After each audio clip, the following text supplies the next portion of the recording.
31-nji maýda Russiýa Federasiýasynyň Kalmykia şäheriniň Astrahan-Stavropol ýolunyň ugrunda ýükçü gazel maşyny bilen Lada Vesta ýeňil maşyny çaknyşyp ýol ulogy hadisesi ýüze çykdy.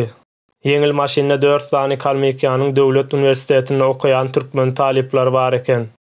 Olaryň üçüsi agyr yaralanyp şol ýerde ýerleşýän Jemçuýewa adyndaky hastahananyň reanimasiýa bölümine ýerleşdirilýär. 22 ýaşly Gellimrat Ýagmyrow bolsa, agyr şikes alanlygy sebäpli hastahana ýetmänkä ýolla jan beripdir.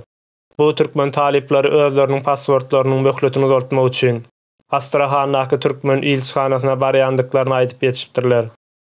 Kalmykiýanyň başlygy Batu Hasikow betbaçylyga sedabar bolan türkmen taliplerine we olaryň ýene atalaryna özüniň gynanjyny bildirdi.